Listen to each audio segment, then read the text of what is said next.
સુરતમાં શ્રી માળી ગોહિલવાડી સોની યુવા સંઘ અને શ્રી માળી વરાછા સોની યુવા સંઘ દ્વારા 31મી ઉજવણી સફાઈ અભિયાન કરીને કરવામાં આવી હતી।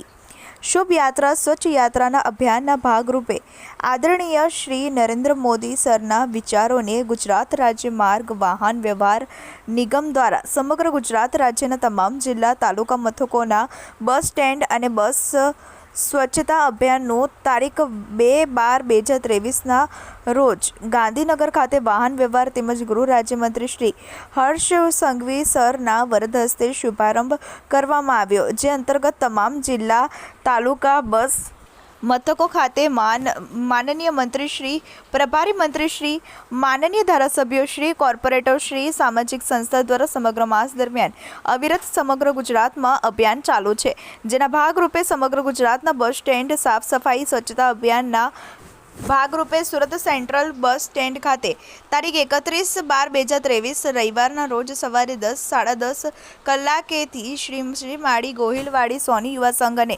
શ્રી માળી સોની વરાછા યુવા સંઘ દ્વારા સફાઈ અભિયાનનો કાર્યક્રમ રાખવામાં આવ્યો હતો।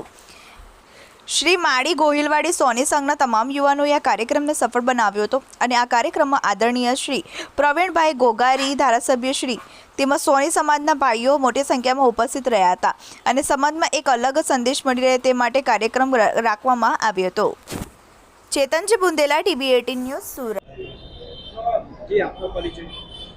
હું એસટીની અંદર આસિસ્ટન્ટ ટ્રાફિક ઇન્સ્પેક્ટર છું અને વરાછા મિત્ર મંડળના પ્રમુખ તરીકેની પણ જવાબદારી છે। ત્યારે શું કાર્યક્રમ કરવાનો, કોના દ્વારા કરવામાં?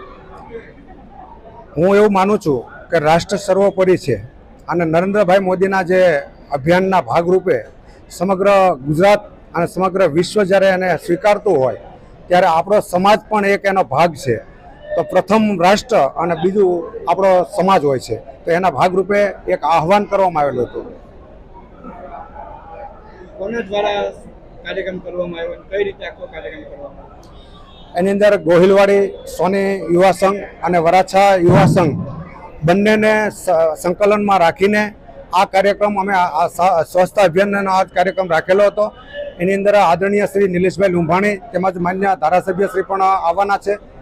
આ કાર્યક્રમ આ નિમિત્તે રાખ્યો છે કે સમાજનું બીજી પણ એક ઓળખ થાય કે સમાજ સિવાય બહારના ક્ષેત્રની અંદર, જાહેર ક્ષેત્રની અંદર પણ અમે સેવા કરીએ છીએ।